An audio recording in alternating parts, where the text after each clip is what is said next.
Sounds good. Hi, welcome back to the Daughters of the Moon podcast. We're grateful that you can join us for another week. We're very excited that we have a special guest this week, Kute Blackson. He is a beloved inspirational speaker and transformational teacher. He speaks at countless events. He organizes around the world as well as outside events, including A-Fest, Young Presidents Organization, and Entrepreneurs Organization. He's a member of the Transformational Leadership Council, a select group of 100 of the world's foremost authorities in the personal development industry, winner of the 2019 Unity New Thought Walden Award. He is widely considered a next generation leader in the field of personal development. His mission is simple: to awaken and inspire people across the planet to access inner freedom, live authentically, and fulfill their true life's purpose. So welcome, Kute. We're very excited to have you on our podcast today. Thanks for having me. So how did you get started with all of this? Like what was your motivation with it? I don't know if I had a motivation. In many ways, I was born into it in a certain sense. And some would say I had a bit of an unusual childhood. But for me, it just felt normal. And I think that was a blessing in that, look, I was born in Ghana, West Africa. My father's from Ghana. My mother's Japanese. I grew up in London. And so I felt like I was from everywhere and nowhere all at the same time. And as a young boy, I was a very empathetic kid, so I felt people's pain very deeply. And there was a part of me that wanted to alleviate suffering, but I didn't know at age 5, age 6 exactly how to do that. And so my first memories as a boy was I remember being lost in the crowd in Ghana and seeing a crippled woman crawling on the floor, and she picks up the gravel, the sand that this man walks on, wipes it on her face, and stands up. And so week after week, I grew up seeing, we could call that a miracle. So week after week, I grew up seeing blind people see and deaf people hear, and people stand up out of wheelchairs. And the same man whose gravel she picked up would look at a woman in a wheelchair and say, "Hey, why are you in this wheelchair? Stand up." And this was stuff I saw with my own eyes every day, but I didn't think anything special about it because it's all I saw as a kid. And so he would look at a person who would come in with crutches, and he would say, "Throw your crutches away, walk." And they would walk, and it was like miraculous. And so I thought this was kind of everybody's experience in life until I realized not everyone got to witness these things. And so this man was my father. He built 300 churches in Ghana. He built a huge church in London, about 4,000 people every Sunday. And so when I was age 8, and he was a very spiritual man, a very mystical type of character. And so when I was age 8, I began speaking in my father's churches. When I was 14, I was ordained as a minister and given the mandate to take over his organization. Wow, 14 years old. At 14 years old, and it was a bit strange because when he announced it to everyone on Sunday, about 4,000 to 5,000 people there, everybody was excited, but me, like there was something in my soul that knew that this was not quite right. It wasn't quite aligning, something wasn't quite connecting. And so I think like many of us, I allowed fear to hijack my voice and my freedom. And I went along with it. I got ordained for 4 years. I tried to, let's say, fit myself into a box of being who I thought I needed to be in order to be loved and validated. And after I turned 18, that's when things sort of hit the fan, where I looked into my future and I saw that I could follow the expected path and I could take over my father's organization and be the guy and be successful by everyone's standards. But I saw that if I didn't have myself, if I didn't have my truth, if I didn't have my integrity, if I didn't have my own connection, if I didn't have my own soul, then what kind of success is that, living someone else's life and being someone that you're not? And so simultaneously, I felt this calling, like a deep calling in my soul that was guiding me to come to America and come to Los Angeles, come to Southern California, because as a young kid, I would sneak into my father's office. On his bookshelf were 1,000 books, self-help, spiritual books. And so I began to devour everyone from Louise Hay, Marianne Williamson, Deepak Chopra, Wayne Dyer, Osho, Krishnamurti, and this became my obsession. And so many of the authors I read about lived in Los Angeles, Southern California. I wanted to go into this field. I wanted to meet these people. I wanted to, like, for me, LA is where everybody lived. And so this felt like the Mecca. And, I think sometimes when your soul guides you, it doesn't always make sense to your mind. When your soul guides you, it's not always convenient. It's not always comfortable. But what I have found in my life is when you listen to your soul and when you listen to the guidance of your soul without compromise, you will always end up in the right place at the right time with the right people doing the right thing, even though the route that you take and the path that you take may not be the one that you most expect. And so that's what I decided to do. I knew what I had to do in that moment as a kid. And that decision brought me here. It changed my life, where I knew I had to leave my father's church. I knew I had to renounce everything, which was a very, very, very challenging and difficult situation. I bet it was. It was terrifying, to be honest, but I knew that it was as though I didn't have a choice. And so I had that conversation with my father. We didn't speak for 2 years. Long story short, I ended up winning a green card in the green card lottery, which brought me to the US, which enabled me to come here with 2 suitcases, $800 in my pocket, and just following my dream. And I went and found many of the mentors and teachers that I had read about, and also I studied with many of them. And then after a couple of years, I decided I wanted more. And so that's when I started traveling. I went to Israel, studied with some rabbis. I went to walk the Camino in northern Spain for 900 kilometers for a month. And then I ended up in India. And it was my time in India that really, I would say, cracked me open to another level and dimension of truth and reality that transformed my life in terms of my purpose and why I'm here. And so it was really after that I came back to the US and decided,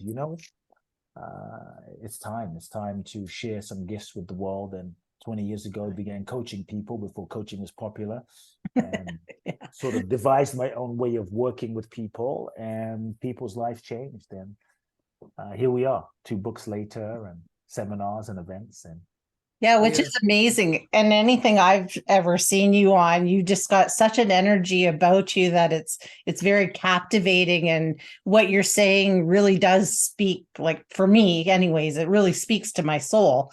So I find a lot of inspiration and good advice in what you give on anything you speak on. True. And this is what we're all about anyways. It's about making people feel good about spirituality and what they can find in it for themselves. Yes, absolutely. Yeah. And I find the more that we hear stories like yours where you are finding your truth, and when you are going with what your heart is saying, I agree with you. You do end up in the right place, even though sometimes you're like, why is this happening? And, why are they sending me there? What's the lesson there?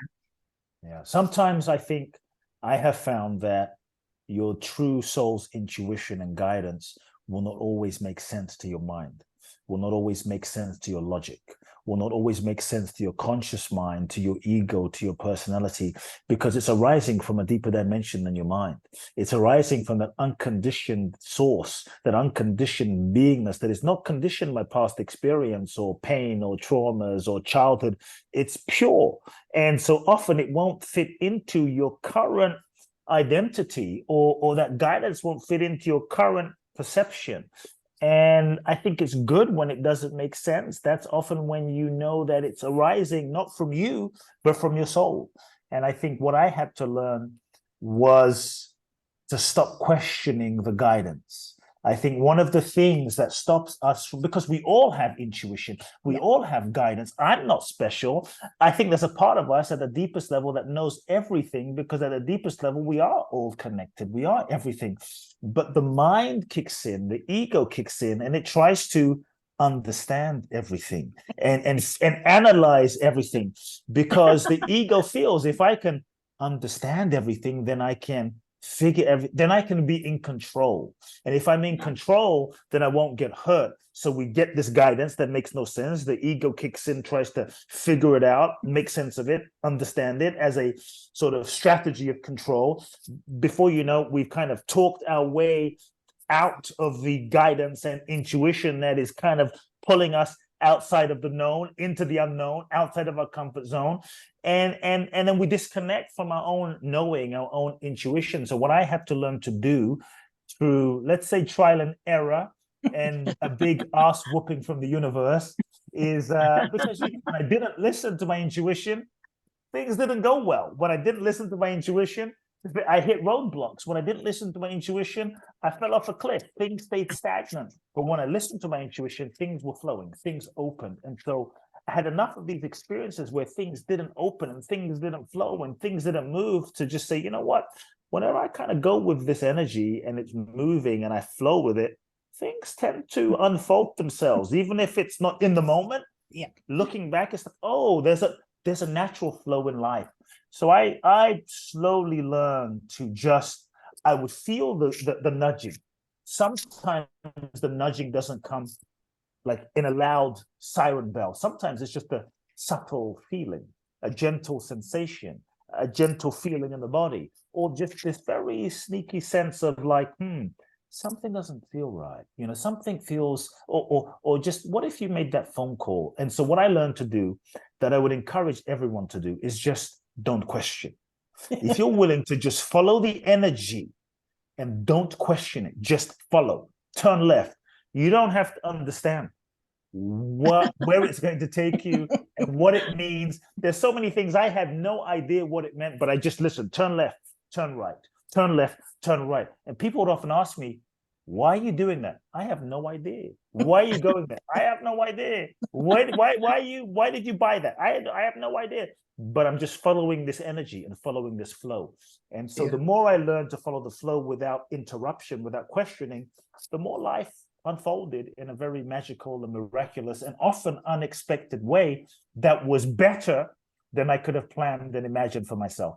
Yeah, I agree with that. And I often listen to that. Sometimes I'll be driving, and like even today I was driving home from the doctor's and it's like, oh, this really slow vehicle was there. I'm like, I should pass them. It's like, no, you're good. Just stay back here. Okay.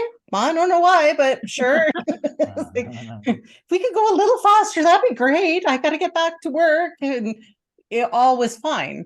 So Yes. I agree with you. And I know for me, for the longest time, I was always expecting like this neon sign to be, flashing at you, go here, do this. And it doesn't work like that. Yeah. Sometimes it's so subtle. So I think we have to just be in the moment and be so present, because many times we're not in the moment. We're either in the past thinking about what we should have done. We're either in the future focusing about the negative future fantasies of the things that might happen. So we're not in the present. And when we're not in the present, we're not observing the clues that our body is giving us, the clues that life is giving us, the clues all around us. Sometimes the clues come from an email you get. Sometimes the clues come from a song that pops up on the radio. Sometimes the clues come from just like something doesn't quite flow in a way. And that's a clue. Like, I feel like I'm forcing. But when we're not conscious and present, we're not even aware of how much we are pushing and manipulating and forcing. It just, we're not present to it. So I think if we're able just to tune into our body and slow down and observe, what I have found is life has its own natural flow. And what I have found is if you really kind of slow down, you will feel the natural rhythm and the natural flow of life. It has a natural rhythm and a natural flow. And you'll kind of feel like a river kind of moving in. Your mind says, no, turn left. But the natural flow is going here. Your mind says, no, hang a right. But the natural flow is moving in this direction. So I think if we can relax, be open, be available, and allow ourselves to be guided by life, I think this is where the magic happens. This is where the miracles happen in very beautiful ways. Then we can work in harmony with life rather than working against life. And I think many of us, because of our fears, because of our egos, because of our conditioning, we don't even realize that we are going against the natural flow of life rather than being in sync with the natural flow of life. Mm-hmm.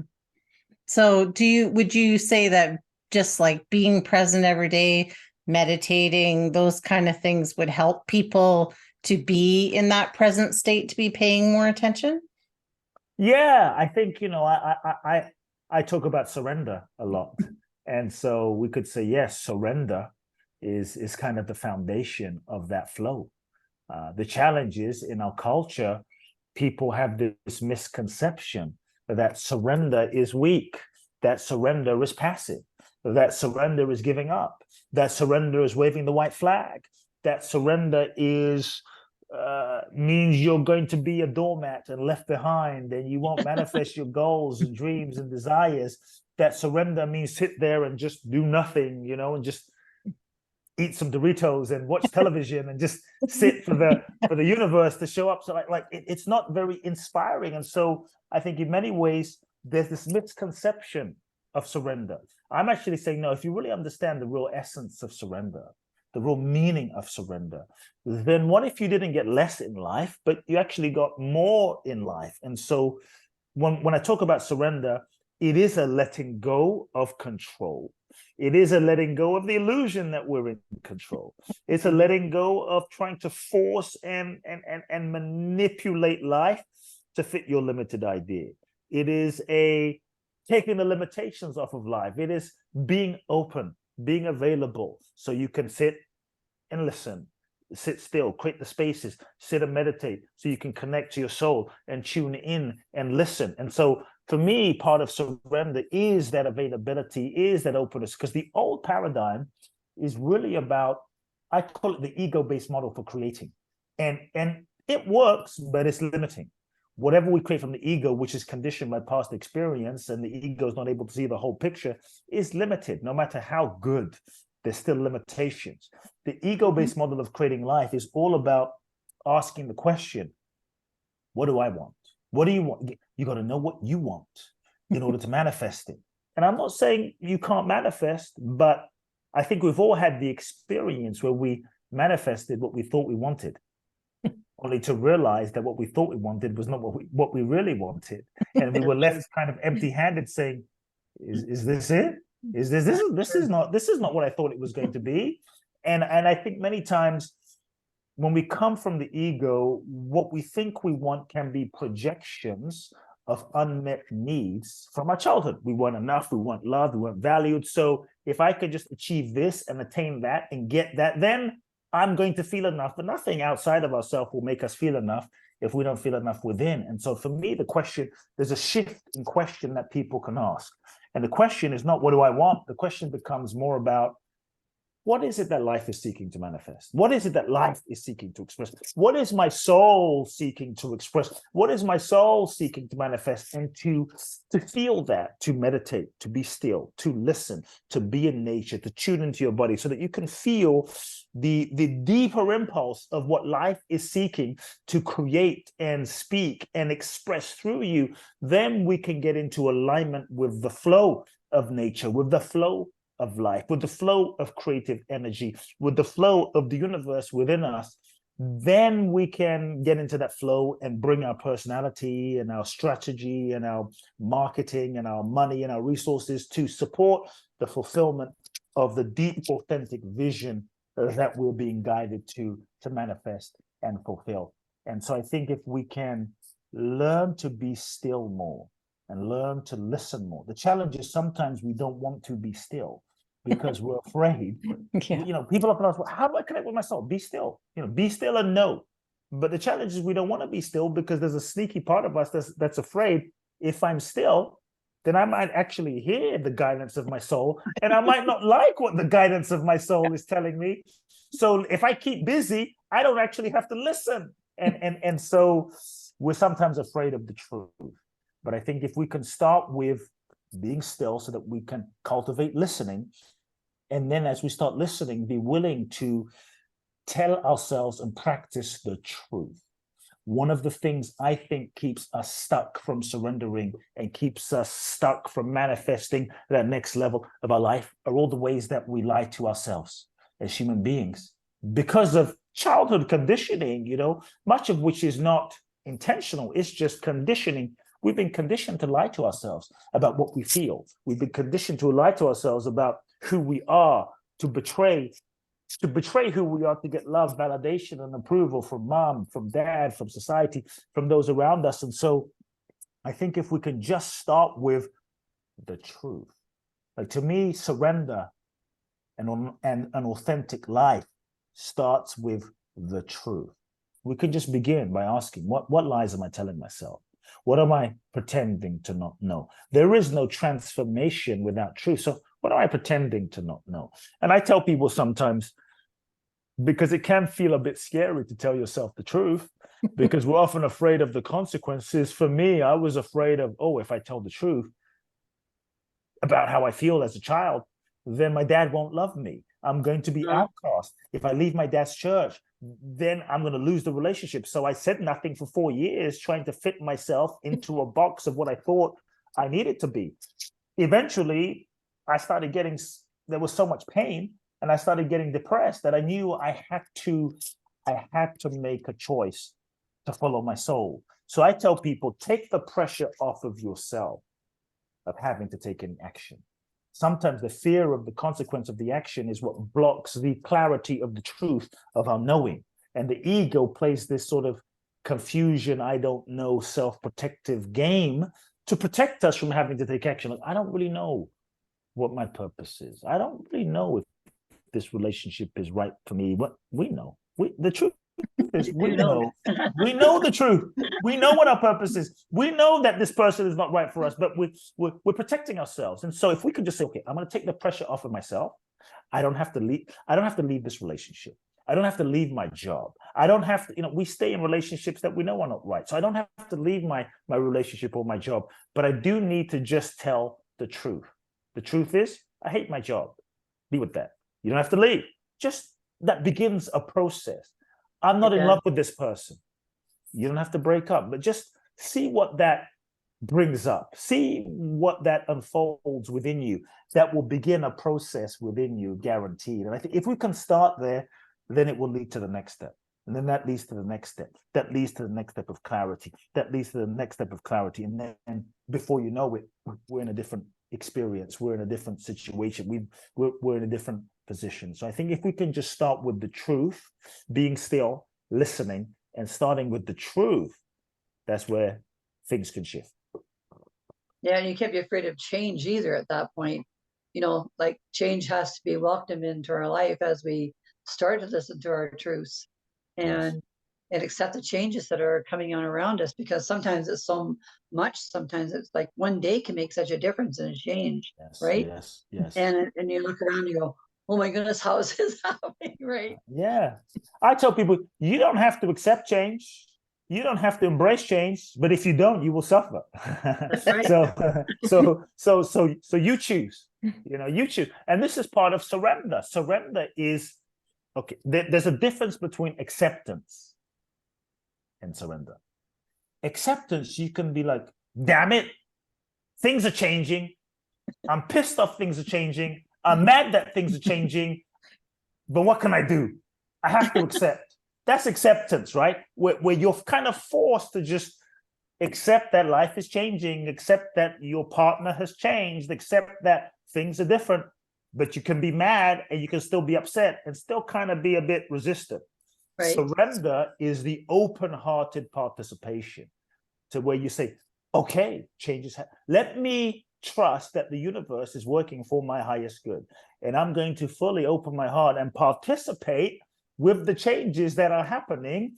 And I'm going to just dive in and participate with the changes and use what is happening for my highest good and evolution. And there is a difference. So there's a difference between acceptance and surrender.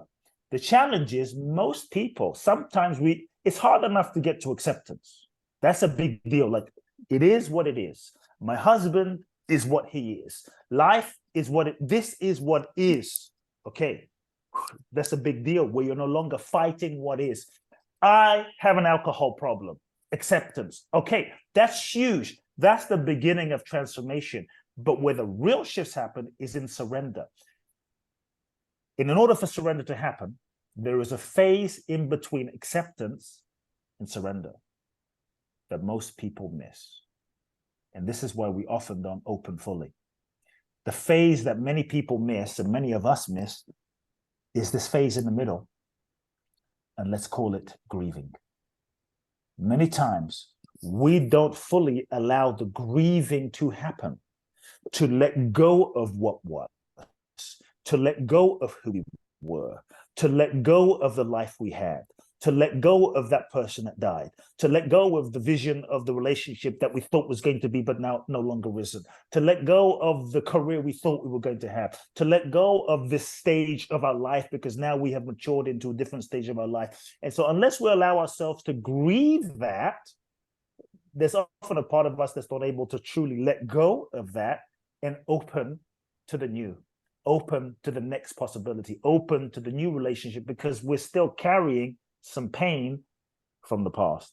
And so for me, grieving is a very important part of living, and grieving is a very important part of surrender, and surrender is a death, and there is no life without death. And to live fully, we have to die fully. And when death happens, we have to acknowledge it so that we can grieve it, so that we can let it go, so that we can open our heart again. It's no different than if someone, you end the relationship or somebody dies and you don't allow yourself to grieve and you kind of resist that. There's a part of our hearts that won't be fully available to the new possibility or the new relationship because part of us is stuck in the past. And so I would invite people to sit with what have you not allowed yourself to grieve? What have you not allowed yourself to grieve? Because many times in an effort to be positive, we don't allow ourselves to grieve fully. Yep. We just keep moving. We want to stay positive. We want to stay, in that high vibration state. So we suppress the grieving, not realizing that a part of our heart's not able to let go and be open fully because we've not acknowledged and let go. Sometimes we also have this fear of, if I feel the grief, it will overwhelm me. If I feel the grief, I won't be able to handle it. If I feel the grief, it will last forever. Sometimes we don't allow ourselves to grieve fully as an unconscious way because we're afraid, if I really grieve the end of this relationship, or if I really grieve that my mother has died, then I'm going to have to really acknowledge that it's over. I might have to acknowledge that he or she is really gone. But if I kind of don't grieve it, I can kind of be in denial and I can still stay connected to this person in some way. So grieving, we sometimes resist grieving as a way to hold on to what was rather than truly let go. But when we hold on to what was, we cannot be fully open to the new and truly surrender. That makes sense. I think I might journal on that. Because I journal, and what I love about journaling for me is that I can ask some of those personal questions, and then just I let it flow. Whatever comes into my mind comes onto the paper, and so I like that because I think you're right. That is what as you're talking, I'm like, yeah, I can think of a bunch of different situations that I didn't grieve fully to move forward with. Yes, absolutely. Yeah, it's true. And we don't even realize, sometimes sometimes nothing is wrong. It's just we're carrying very subtle layers of decades of little deaths that we haven't fully grieved, that we're not even aware of because we've kind of become accustomed to that feeling. But why am I not feeling fully alive? Yeah. Why am I not excited that this person has shown up in my life, or this new love possibility has shown up, or this new business idea? Why am I not feeling excited? Because layers and layers and layers and layers and layers of unprocessed grief have not been let go of. So our true heart is not fully, alive, and set free because it's covered up under the very subtle layers of grief. Yeah, that stuck makes in the mud sort of thing, and trying to find our way out of it, right? I find if you can release it really quickly, that's a good thing too. I find lately with me, it's like I'm streaming things. It's like streaming things that have happened in the past, and seeing how the scenario went over and how I've changed now, Yes. you know, and how I'm so much happier now because of how I've gone through all that. And so I'm happier because I have released that. And I think when you realize that you have actually released it, then that's when your happiness gets so filled in here, right? It's Yeah. like Yeah. that felt Yeah. good, damn it. We don't realize that when we truly grieve, grief Yeah. has a cycle.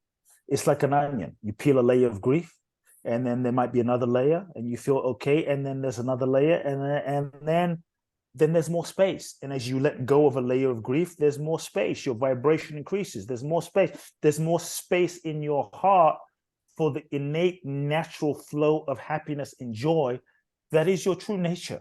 Happiness is our true nature. It's just that the layers of grief and emotion kind of cover up the happiness, so that when we feel the grief, we peel that layer away. More of our nature is more accessible to us now. Do you think that like on an internal thing, then, as you're becoming still with yourself and you're moving through this and basically increasing your vibration to the world to get the things we're manifesting, do you think that then as we work internally, we spread that out to other people then around us and help them find their internal truth? Yeah, I mean, I think that, ultimately everybody has to do their own inner work. But I do think that as we become more vibrationally elevated, as we heal, as we transform, as we release our pain, hurt, traumas, as we connect to the essence of what we are, our vibration does naturally increase, which then has a sort of vibrational, energetic effect on those around us, for sure. In that sense, is because everything is energy. And that's why I tell people, look, don't try to change other people. Number one, it's not your job to try to change other people, fix other people. Especially we try to do this with family members and children and parents and cousins and aunts and those we love. Like, what? No, you got to follow my path. Or we see them going down a path that we're like, this is a disaster, and we try to make them be what we think. But the truth is, everyone has a different path. Everyone has different life lessons. Everyone has different karma. And so I think the best way we can impact and inspire those around us is to change ourselves. When we change ourselves, our vibration shifts. Our vibration energetically will elevate and impact those around us. Even our children, we are so connected to our children, and our children are so psychically, like a psychic umbilical cord. They're connected to our psyche in many ways that as we shift, they will shift. And they are often playing out, acting out our unresolved emotions, feelings, traumas, karma, energy that's also been passed down from our lineage. So I think, let's just be specific around family and kids. I think for parents, if you really want to have an impact on your children, it's not just about telling them what to do. It is about, if you do the mental, emotional, psychological, spiritual, therapeutic, developmental work to heal yourself and clear yourself, then you become happier, you become freer, then energetically, they will start shifting. Because what I have found is energy is passed down through generations. Secrets, shames, pain, abuse, trauma gets passed down through generations. So what our parents and grandparents and great-great-great-great-grandparents didn't resolve, that energy flows. It flows down. And many times you and I, we will sometimes we even act out or feel things that aren't even ours. Some of the ways we act and our reaction, some of it is our parents. Some of it is our dad. Some of it is our, some of those addictions are our uncles and great uncles, that energy flows. So I think if you want to impact your children and your family system, when you heal yourself and you forgive and you let go and you clear and you clarify and you let go of the addictions and you connect to your heart and truth and authentic nature, then you resolve that energy. It doesn't have to sort of leak and flow to the next generation and children and great grandchildren. So that's one thing that I think is super, super important, that when you change and transform, you don't just transform for yourself, but you impact your lineage, you impact the generations to come.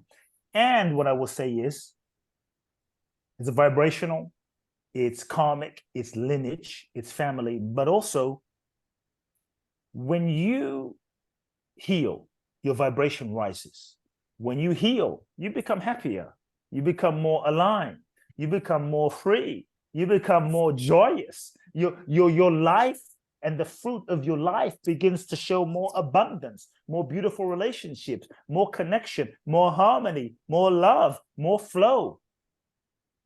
To me, when you start shining and your light starts shining, your natural vibration and shine and joy becomes the proof of the pudding and becomes the proof of your inner work. And what I have found is when you're happy and you're alive and you're vibrant, people in your life will naturally start wondering, what are you doing? What are you doing? And so, wait a second. Can you just tell me what you're doing? And that creates an opening for them to be listening, for you to share, for them to then be willing to hear what you have to say, so that they're willing to maybe transform. Versus if we try to change those around us, you should be this way. You should be meditating. You should be reading self-help books. You should be doing therapy. You should be, but if you're miserable and you're unhappy and you're broke and your relationships are a shambles and you're depressed, they're like, well, why the hell should I be listening to you? And so I think we can when we really align, our lives can become the invitation to people by who we are being and how we're living. Yeah, I would. So true. Then we don't even have to say anything. People will come up to you and say, hey, Bob, what's your deal? You look younger. Hey, Bob, what's your deal? You look so happy. Tell me, like, what's going on? That creates an opening.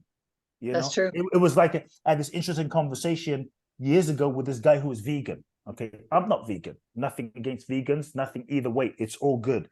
But I remember this guy who was vegan, and we sat down for dinner. He didn't even ask, hey, what's your name? How are you? Where are you from? He's like, are you vegan? And he went off on his sort of vegan tirade.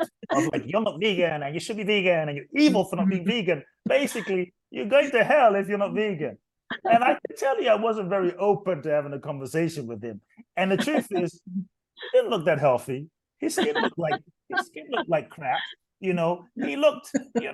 looked like 400 years old. And I'm like, dude, you don't look like the healthiest thing. So I had the conversation with him, and I said, you don't even have to have this conversation. If your life and who you were, if you were demonstrating love and compassion and communication and acceptance, and maybe your skin was glowing and there was light shining out of your eyes and there was love in your life and life was flowing, I probably would come to you and say, hey man, what are you doing exactly? And then you could say, well, I'm vegan. That's my secret. Now I would probably be curious about your veganism and maybe start thinking, maybe I should be vegan. And so I think the best way to transform people is to transform ourselves. Yeah, I would agree with that. I totally agree with that too. You pass through so many things in a lifetime. I think about how many times in a lifetime I've changed one thing from another thing to another thing to another thing. And I didn't hold myself back in the most part. And so it's led me to where we are today, Kim and I, because we didn't back up. We kept going forward. We kept accepting the change and lightening up our own selves as we were transforming through this, because it's been, with every guest we talk to, it's like another transformation, because you listen to something else that you think, well, a couple of things in a conversation or whatever can change your day, your month, your year, the way you're thinking. And so this is why this is so good. We all get into it like this, listening to someone like you give us another thing to think about.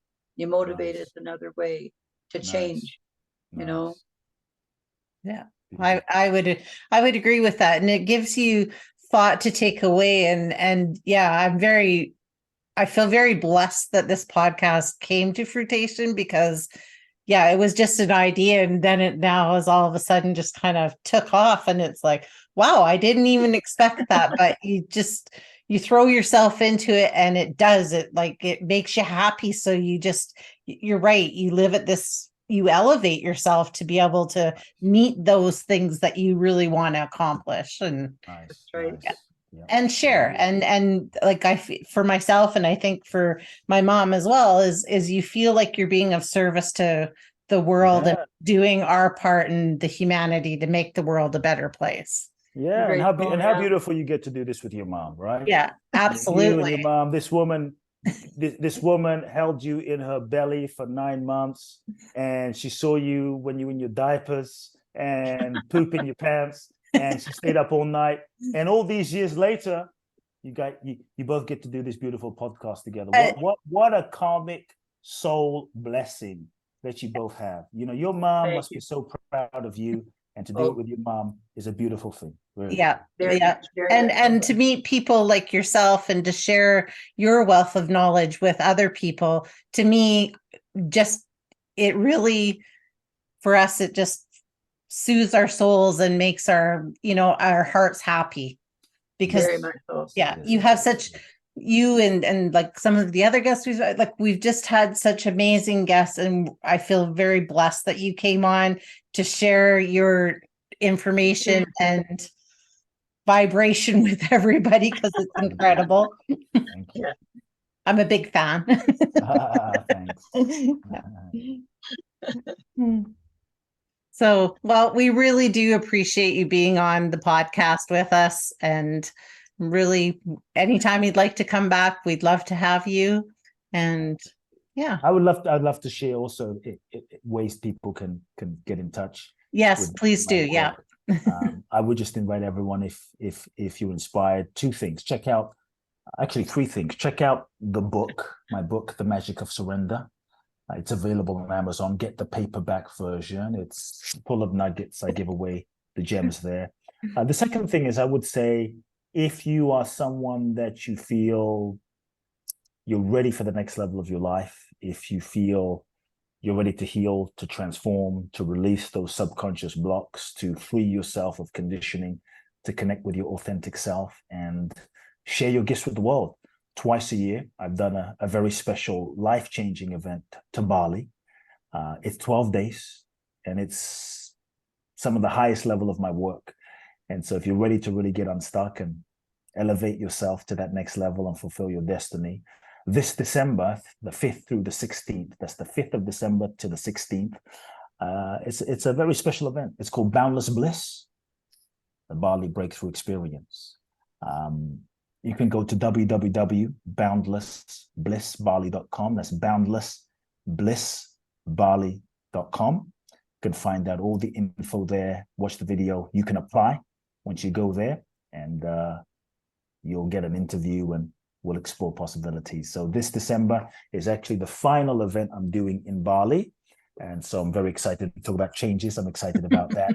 New events and more events, just different types of events. And so if you feel it, go to the website and apply, boundlessblissbali.com. Also, my Instagram, say hi on Instagram, follow me on Instagram, Kute Blackson, Kute Blackson, Blackson. Perfect.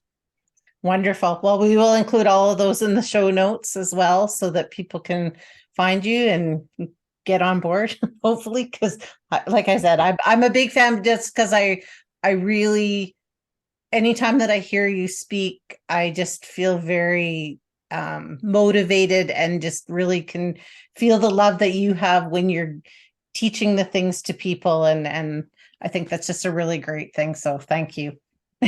Appreciate you. If there was one more thing that you were going to say to inspire people in a couple of minutes here, what would it be?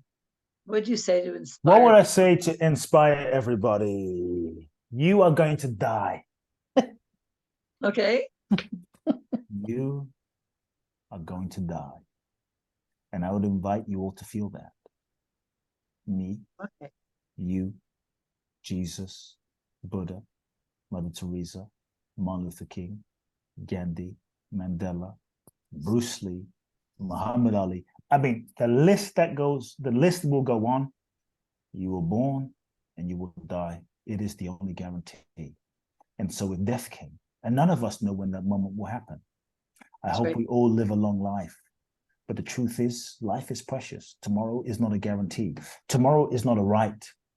And so if death came right now, would you be ready? If not, why not? What's ungiven?